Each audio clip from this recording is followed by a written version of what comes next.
ಅಧಿಕಾರ ತ್ಯಾಗ ಮಾಡುವವರು ಯಾರು? ಡಿಕೆಶಿನ ಅಥವಾ ಸಿದ್ದರಾಮಯ್ಯನ? ರಾಜ್ಯದಲ್ಲಿ ಕಾಂಗ್ರೆಸ್ ಸರ್ಕಾರ ಅಧಿಕಾರಕ್ಕೆ ಬಂದಿತ್ತು. ಸಿದ್ದರಾಮಯ್ಯ ಮುಖ್ಯಮಂತ್ರಿಯಾದರು.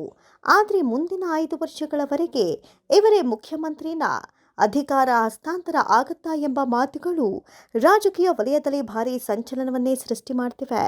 ಅದರಲ್ಲೂ ಮೇಲಾಗಿ ಡಿಕೆ ಶಿವಕುಮಾರ್ ಯಾವಾಗ ಮುಖ್ಯಮಂತ್ರಿ ಆಗ್ತಾರೆ ಎಂಬ ಪ್ರಶ್ನೆಗಳು ಏಳುತ್ತಿವೆ. ಸರ್ಕಾರ ರಚನೆ ಇಬ್ಬರ ಮಧ್ಯೆ ಒಪ್ಪಂದ ಆಗಿದೆಯಾ ಇಲ್ವಾ ಅನ್ನೋದು ಅನುಮಾನ. ಅಧಿಕಾರ ಹಸ್ತಾಂತರ ಬಗ್ಗೆ ಮಾತನಾಡೋದಾದರೆ ಆಡಳಿತದಲ್ಲಿ ಇಬ್ಬರಿಗೂ ಅರ್ಧ ಅವಧಿಗೆ ಮುಖ್ಯಮಂತ್ರಿ ಆಗಬೇಕು. ಈಗಾಗಲೇ ಸಿದ್ದರಾಮಯ್ಯ ಮುಖ್ಯಮಂತ್ರಿಯಾಗಿ 2 ವರ್ಷ ಕಳೆಯುತ್ತಾ ಬಂದಿದೆ. ಹೀಗಾಗಿಯೇ ಇದೀಗ ಸಿದ್ದರಾಮಯ್ಯ ಯಾವಾಗ ಸಿಎಂ ಸ್ಥಾನವನ್ನ ಯಾವಾಗ ಬಿಟ್ಟುಕೊಡ್ತಾರೆ, ಮುಂದಿನ ಸಿಎಂ ಯಾರಾಗ್ತಾರೆ, ಡಿಕೆ ಶಿವಕುಮಾರನೇ ಪಕ್ಕ ಅಲ್ವಾ ಎನ್ನಲಾಗ್ತಾ ಇದೆ. ಈ ಬಗ್ಗೆ ಇಬ್ಬರು ನಾಯಕರ ಮಧ್ಯೆ ಏನಾಗಿದೆಯೋ ಅದು ಹೈಕಮಾಂಡ್ಗೆ ಗೊತ್ತು ಬಿಟ್ರೆ ಅವರಿಬ್ಬರಿಗೆ ಗೊತ್ತು. ಇಂಥದ್ರ ಮಧ್ಯೆ ಆಗಾಗ ಕೇಳಿ ಬರ್ತಾ ಇರುವ ಸಿದ್ದರಾಮಯ್ಯ ಬದಲಾವಣೆ ಮಾತುಗಳಂತೂ ಆಗಾಗ ಕೋಲಾಹಲಕ್ಕೆ ಕಾರಣವಾಗ್ತಿವೆ.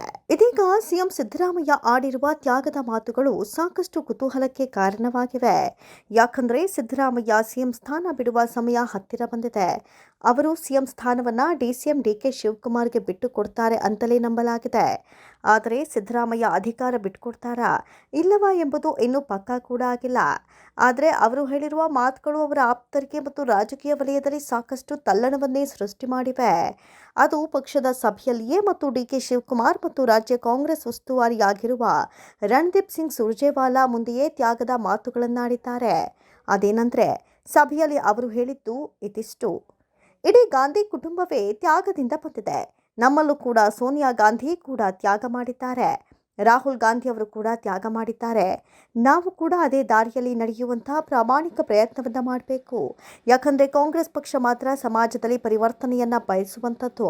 ಬಿಜೆಪಿಯವರು ಯಥಾಸ್ಥಿತಿಯನ್ನ ಬಯಸುವಂಥವರು. JDSನವರಿಗೆ ಯಾವುದೇ ಸಿದ್ಧಾಂತಗಳಿಲ್ಲ. ಈಗಿರುವ JDSನವರು ಯಾರ ಜೊತೆ ಬೇಕಾದರೂ ಸೇರ್ಕೊಂಡು ಬಿಡ್ತಾರೆ. ಹಾಗಾಗಿ ಅವರಿಗೆ ಯಾವುದೇ ಸಿದ್ಧಾಂತಗಳಿಲ್ಲ ಎನ್ನುವ ಮೂಲಕ ಒಂದು ಸಂದೇಶವನ್ನು ಹರಿಬಿಟ್ಟಿದ್ದಾರೆ. ಇದು ರಾಜಕೀಯ ವಲಯದಲ್ಲಿಯೇ ಸಾಕಷ್ಟು ಚರ್ಚೆಗೆ ಗ್ರಾಸವಾಗಿದೆ. ಹಾಗಾದ್ರೆ ಸಿದ್ದರಾಮಯ್ಯ ನಿಜವಾಗಿಯೂ ತಮ್ಮ ಸಿಎಂ ಸ್ಥಾನವನ್ನ ಡಿಕೆ ಶಿವಕುಮಾರ್ಗೆ ಬಿಟ್ಟುಕೊಡಲು ಸಿದ್ಧರಾಗಿದ್ದಾರಾ? ಅದಕ್ಕೆ ರಾಜಕೀಯವಾಗಿ ಸಭೆ ಹಾಗೂ ಸಮಾರಂಭಗಳಲ್ಲಿ ತಮ್ಮ ಸಂದೇಶವನ್ನ ನೀಡ್ತಿದ್ದಾರಾ ಅನ್ನೋದು ಕುತೂಹಲ. ಆದರೆ ಮತ್ತೊಂದು ಮಗ್ಲಲ್ಲಿ ನೋಡೋದಾದ್ರೆ ಸಿಎಂ ಸಿದ್ದರಾಮಯ್ಯನವರು ಡಿಕೆ ಶಿವಕುಮಾರ್ ಹಾಗೂ ರಾಷ್ಟ್ರೀಯ ನಾಯಕರಲ್ಲಿ ತಮ್ಮ ಮನವಿ ಮಾಡುತ್ತಿದ್ದಾರೆ ಎಂಬ ಸಂಶಯ ಹುಟ್ಟಿದೆ. ಅದೇನೆಂದರೆ ಸಿಎಂ ಸ್ಥಾನವನ್ನ ನಾನು ಬಿಟ್ಟುಕೊಡಲ್ಲ, ನೀವೇ ತ್ಯಾಗ ಮಾಡಿ ಅಂತ ಡಿಕೆ ಶಿವಕುಮಾರ್ಗೆ ಪರೋಕ್ಷವಾಗಿ ಸಂದೇಶ ನೀಡ್ತಿದ್ದಾರೆ ಎಂಬ ಶಂಕೆ ಕಾಡ್ತಾ ಇದೆ. ಯಾಕಂದ್ರೆ ಸರ್ಕಾರ ರಚನೆ ವೇಳೆ ಹೈಕಮಾಂಡ್ ಮಟ್ಟದಲ್ಲಿ ಇಬ್ಬರ ಮಧ್ಯೆ ಅಧಿಕಾರ ಹಸ್ತಾಂತರಕ್ಕೆ ಸಂಬಂಧಿಸಿದಂತೆ ಒಳ ಒಪ್ಪಂದಗಳು ನಡೆದಿರಬಹುದು. ಹೈಕಮಾಂಡ್ ಈಗ ಸರ್ಕಾರ ರಚನೆ ಮಾಡಿ ಮುಂದೆ ನೋಡೋಣ ಎನ್ನುವ ಮಾತುಗಳನ್ನ ಹೇಳಿ ಇಬ್ಬರನ್ನ ಸಮಾಧಾನ ಮಾಡಿರಬಹುದು. ಯಾಕಂದ್ರೆ ಕಾಂಗ್ರೆಸ್ ಪಕ್ಷ ಸೇರಿದಂತೆ ರಾಜ್ಯದಲ್ಲಿ ಇಬ್ಬರು ಪ್ರಬಲ ಸಮುದಾಯದ ಬಲಿಷ್ಠ ನಾಯಕರೇ. ಇಬ್ಬರು ರಾಜಕೀಯದಲ್ಲಿ ಸಾಕಷ್ಟು ಅನುಭವ ಇರುವಂತಹವರು. ಮನಸ್ಸು ಮಾಡಿದ್ರೆ ಯಾವುದೇ ಸರ್ಕಾರ ಅಧಿಕಾರದಲ್ಲಿದ್ರೂ ಆ ಸರ್ಕಾರವನ್ನ ಬೀಳಿಸುವ ಕೆಪಾಸಿಟಿಯನ್ನ ಇಟ್ಟುಕೊಂಡಿರುವಂತಹವರು. ಅಲ್ಲದೆ ಸಿದ್ದರಾಮಯ್ಯ ಹಿಂದೆ ಕುರುಬ ಸಮುದಾಯವೇ ಬೆನ್ನಿಗೆ ಇದೆ. ಅಲ್ಲದೆ ಇತ್ತ ಒಕ್ಕಲಿಗ ಸಮುದಾಯದ ಪ್ರಮುಖ ನಾಯಕರಾಗಿರುವ ಡಿಕೆ ಶಿವಕುಮಾರ್ ಬೆನ್ನಿಗೆ ಇದೆ. ಹೀಗಾಗಿ ಹೈಕಮಾಂಡ್ ಕೂಡ ಸದ್ಯದ ಸ್ಥಿತಿಯಲ್ಲಿ ಇಬ್ಬರು ನಾಯಕರನ್ನ ಎದುರು ಹಾಕಿಕೊಳ್ಳಲು ಸಾಧ್ಯವಿಲ್ಲ. ಹೀಗಾಗಿ ಈ ದೃಷ್ಟಿಯಿಂದ ನೋಡಿದಾಗ ಸ್ವತಃ ಸಿದ್ದರಾಮಯ್ಯನವರೇ ಪರೋಕ್ಷವಾಗಿ ಈ ಮಾತುಗಳನ್ನು ಹೇಳೋ ಮೂಲಕ ಡಿಕೆ ಶಿವಕುಮಾರ್ ಬಳಿ ಮನವಿ ಮಾಡಿಕೊಳ್ತಿದ್ದಾರೆ ಎಂಬುದೇ ಶಂಕೆ. ಸರ್ಕಾರ ರಚನೆ ವೇಳೆ ನಡೆದಿರುವ ರಾಜಕೀಯ ಬೆಳವಣಿಗೆಗಳು ಹಾಗೂ ಇಬ್ಬರು ನಾಯಕರುಗಳು ಹೈಕಮಾಂಡ್ ದೆಹಲಿಯಲ್ಲಿ ವಾರಾನುಗಟ್ಟಲೆ ವಾಸ್ತವ್ಯ ಹೂಡಿ ಒಪ್ಪಂದ ಮಾಡಿಕೊಂಡಿದ್ದಾರೆ. ಸಿದ್ದರಾಮಯ್ಯ ಅರ್ಧಾವಧಿ ಮುಖ್ಯಮಂತ್ರಿ ಆಗಿದ್ರೆ ಮುಂದೆ ಡಿಕೆ ಶಿವಕುಮಾರೇ ಇನ್ನರ್ಧ ಅವಧಿಗೆ ಮುಖ್ಯಮಂತ್ರಿ ಆಗಲಿದ್ದಾರೆ ಅನ್ನೋದು ರಾಜಕೀಯ ನಾಯಕರ ನಂಬಿಕೆ. ಆದರೆ ಒಳಗೊಳಗೆ ಏನೇನು ಒಪ್ಪಂದ ಮಾಡಿಕೊಂಡಿದ್ದಾರೆ ಅನ್ನೋದು ಅವರಿಗೆ ಗೊತ್ತು. ಆದರೆ ಇದೀಗ 2.5 ವರ್ಷ ಅವಧಿಯ ಹತ್ತಿರ ಬರ್ತಿದ್ದಂತೆ ಇಬ್ಬರಿಗೂ ಸಂಕಟದ ಸಮಯ ಶುರುವಾಗಿದೆ. ಸಿದ್ದರಾಮಯ್ಯ ಅಧಿಕಾರ ಬಿಟ್ಟು ಕೊಡಬೇಕಲ್ಲ ಎಂಬ ಸಂಕಟ ಶುರುವಾಗಿದ್ರೆ ಡಿಕೆ ಶಿವಕುಮಾರ್ಗೆ ಸಿದ್ದರಾಮಯ್ಯ ಯಾವಾಗ ಅಧಿಕಾರದಿಂದ ಕೆಳಗಿಳಿತಾರೆ ಎನ್ನುವಂಥ ಸಂಕಟ ಶುರುವಾಗಿರಬಹುದು. ಇನ್ನು ಸಿದ್ದರಾಮಯ್ಯನವರ ಪರಿಸ್ಥಿತಿ ನೋಡೋದಾದ್ರೆ ಹೇಗಾದರೂ ಅವರಿಗೆ ಇದು ಕೊನೆಯ ಅವಧಿ. ಇದೊಂದು ಅವಧಿಯನ್ನ ನಾನೇ ಪೂರ್ಣ ಮಾಡಿ ಮುಂದಿನ ಅವಧಿಗೆ ಪಕ್ಷವನ್ನು ಅಧಿಕಾರಕ್ಕೆ ತಂದು ನೀನೇ ಮುಖ್ಯಮಂತ್ರಿ ಆಗುವಂತ ಡಿಕೆಶಿ ಮನವೊಲಿಸುತ್ತಿದ್ದಾರೆ ಎಂಬುದು. ಯಾಕಂದ್ರೆ ಇಂತಹ ಪರಿಸ್ಥಿತಿಯಲ್ಲಿ ಡಿಕೆ ಶಿವಕುಮಾರ್ ಸಿದ್ದರಾಮಯ್ಯನವರ ವಿರೋಧವನ್ನ ಕಟ್ಟಿಕೊಳ್ಳೋದಕ್ಕೆ ಸಾಧ್ಯವಿಲ್ಲ.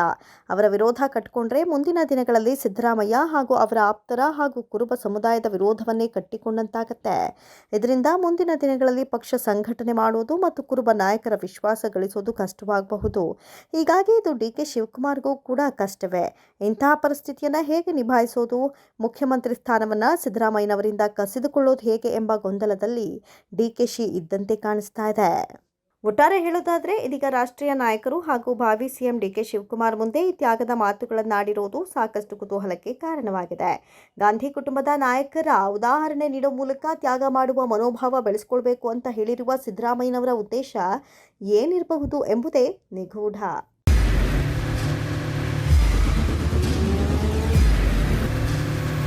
ಪ್ರಜಾಮಾರ್ಗ ನ್ಯೂಸ್, ಇದು ಜನಸಾಮಾನ್ಯರ ಧ್ವನಿ. ನಮಸ್ಕಾರ. ನೀವು ನೋಡ್ತಾ ಇದ್ದೀರಾ ಪ್ರಜಾಮಾರ್ಗ ನ್ಯೂಸ್. ರಾಷ್ಟ್ರದ, ರಾಜ್ಯದ, ರಾಜಕೀಯದ ಬಗ್ಗೆ ಹೆಚ್ಚಿನ ಸಿನಿಮಾ ಅಪ್ಡೇಟ್ಗಳಿಗಾಗಿ ಫಸ್ಟ್ ಲೈಕ್ ಮಾಡಿ, ಸಬ್ಸ್ಕ್ರೈಬ್ ಆಗಿ, ಹಾಗೆ ಫಾಲೋ ಕೂಡ ಮಾಡಬೇಕು.